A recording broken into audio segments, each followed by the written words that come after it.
back.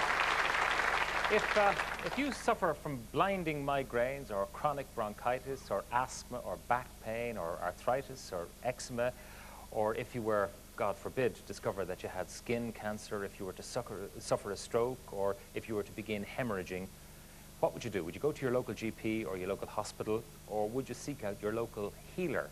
Well, if you had read this most enjoyable little book, it's called The Gift, Healers, big healers in big letters, The Gift, by Rebecca Milan, you might opt for the latter. Even after opting for the former first, you might say, well, let's go and see how the healers will do. Now, when I'm talking about healers, I'm not actually talking about chiropractors or homeopaths or people who have alternative medical qualifications, if you know what I mean. But these are people who heal while claiming no special training at all, but rather a gift from nature, from their family, or indeed a gift from God. Will you welcome 4 such healers we have with us: Aidan Wrynne, Brian Keelan, Monica Walsh, and Jimmy Conroy.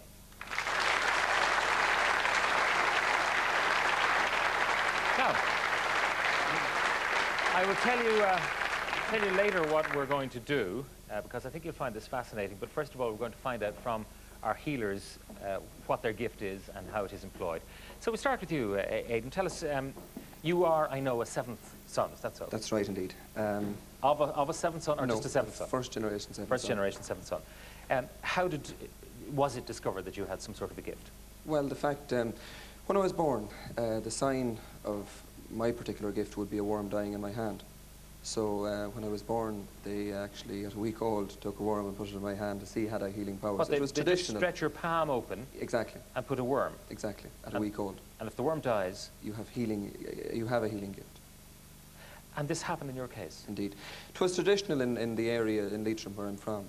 There was different bone setters, there was different people with cures, there was different... So I had 6 brothers, and I was the next expected child. And as it went, I was the 7th consecutive son. So because of that, they were just anxious to know had I a gift, probably. And as it went, the worm died. And through the word of mouth aspect, it took off from there. How quickly does the worm die, by the way? Has it been... Well, you're talking about a number of minutes. You're talking maybe 3 minutes. Like it doesn't die of old age on your hand, right? Okay. It just dries out. So very quickly you became sort of a celebrity, a baby celebrity.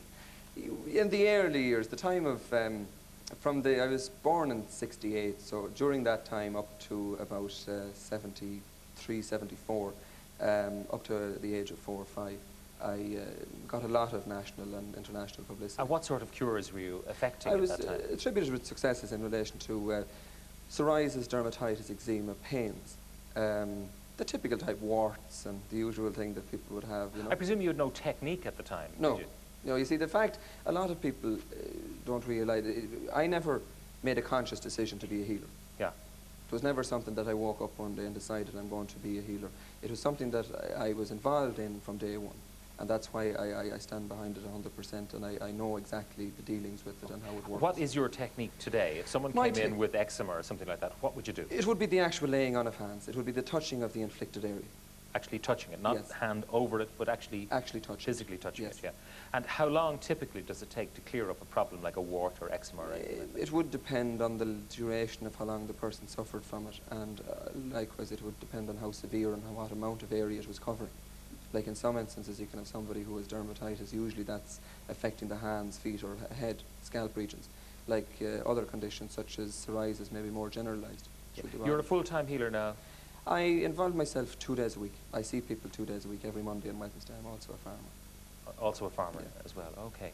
What about problems like, say, cancers, skin cancers, breast cancers? Can they be cured, Aidan? The problems with dealing with conditions like that is one that you're going to be hammered on for giving false hope. Yeah. That's my aspect on that. I've dealt with a number of cases like that, but your consistency, the fact of seeing somebody that has a terminal problem or a very severe problem, and the likelihood is you'll see them at a stage that it may be too far advanced. Right.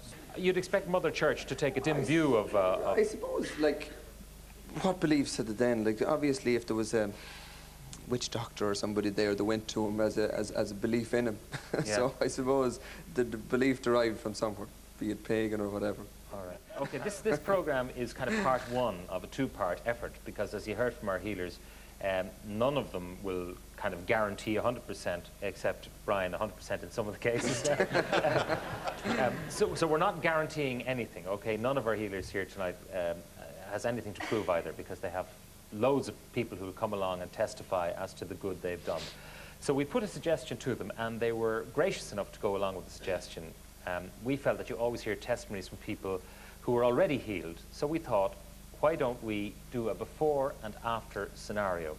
So to this end, we sought out people with a variety of complaints and various illnesses. They're with us here tonight. I'm going to talk to them now, and they are going to go to some of these healers. We're not dividing out the numbers yet. We'll sort that out later on. And then in a few weeks' time, they will come back to us, and we'll see how they get on. You're game for this? Yeah. Yeah. All right, sure. Okay. Let me just introduce you to the various people that we have. Now, what's your problem, Mary? I have very severe back problems, Pat. I have 2 fractured vertebrae, and because I have osteoporosis, nothing can be done. So I'm in constant pain. So I'd be glad to have something done about it. Leah Harrington, how are you? Grand. You are, what's your problem? I have psoriasis and dermatitis. Psoriasis and dermatitis. How bad? Quite in different areas. They'd be quite bad. I mean, you don't, looking at you now, you seem fine. Yeah, they're covered in my scalp and my back and stomach and arms and legs. Different Okay. parts. So you'd be anxious to get this Yeah. kind of thing cleared up. Now, I know some of you out there may have been eagerly awaiting the return of my next guest. After their first appearance on the show, we were so inundated with calls that we had to set up a special recorded message to deal with them. Otherwise, there would have been absolutely no work done in the office at all. I'm talking, of course, about our gifted healers. They were willing to come on the show and take up our challenge. If you remember, we went out and we found 10 people with a variety of illnesses and ailments, and we asked our healers to try and heal them. And that was 7 weeks ago. Tonight is the night of reckoning. Now, a bit embarrassed about this. I have to mention that unfortunately, and indeed ironically, one of our healers, Monica Walsh, you remember her as the spiritual healer, she can't be with us tonight because of a bad dose of flu. So get well soon, Monica. But I want you to put your hands together now for our 7th son, Aidan Wrynne, the man also who heals animals and people's, Brian Keelan, and the circulationist, Jimmy Conroy. Your applause, please, for our healers. Now,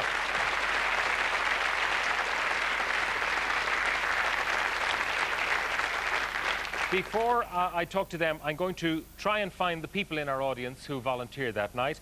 Leah Harrington, how are you? Hi, how are you? Will you remind us, please, of what was your ailment? I had psoriasis and dermatitis. Psoriasis and dermatitis. Okay, who did you go to? Aidan. Aidan, okay. What did Aidan do for you? What did he discover? Well, he helped me with the psoriasis. They're toning down a lot, so they're coming on quite well at the moment. They're still Okay. there, but like they are. It's toned down a lot. Yeah. Are you they happy with the progress you made? Yeah, very happy. Did he discover anything else? Yeah, I had also a stomach problem, which is totally cured. Like, it's no problem. And you hadn't confessed to us that problem? No, I didn't realise it was relevant to the psoriasis or dermatitis at the time, so I surprised him with it. Okay. Mary Carlton, next door. Yes, Mary, what was wrong with you? I have osteoporosis, Pat, and 2 fractured vertebrae. I had a lot of problems with my back. I went to Aidan as well, and I'm absolutely thrilled. Okay, you're absolutely thrilled. Yeah.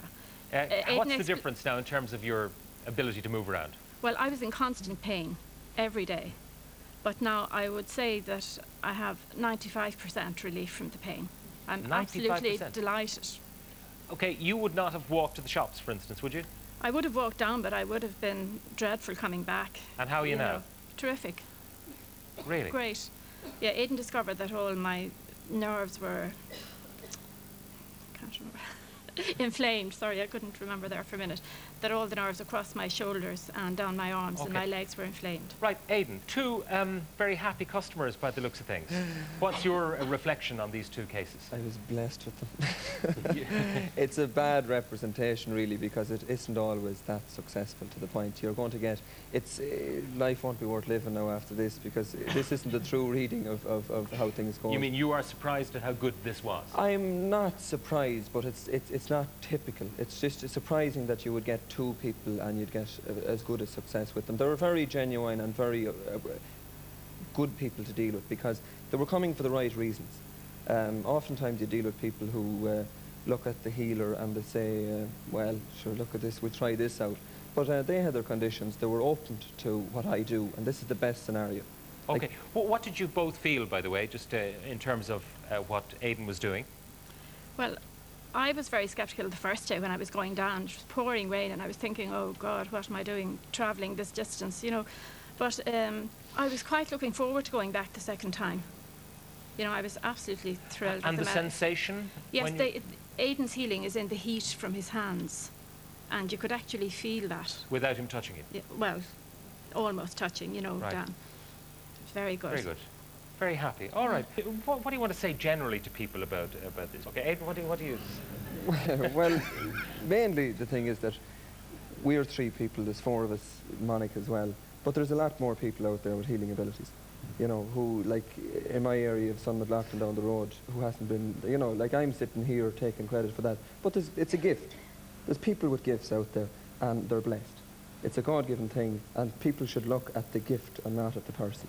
Too many people assume that it's the person is the healer. It is actually the gift. You've all been inundated since your last appearance on the show. Thank you for being brave enough to come on and to actually submit yourself to an experiment. Many times we've had people on who have shown us the people they have healed after the fact, but you actually took people that you'd never met before and had a go, and well done to Aidan, to Brian and to Jimmy. Thank you very much indeed. Thank you.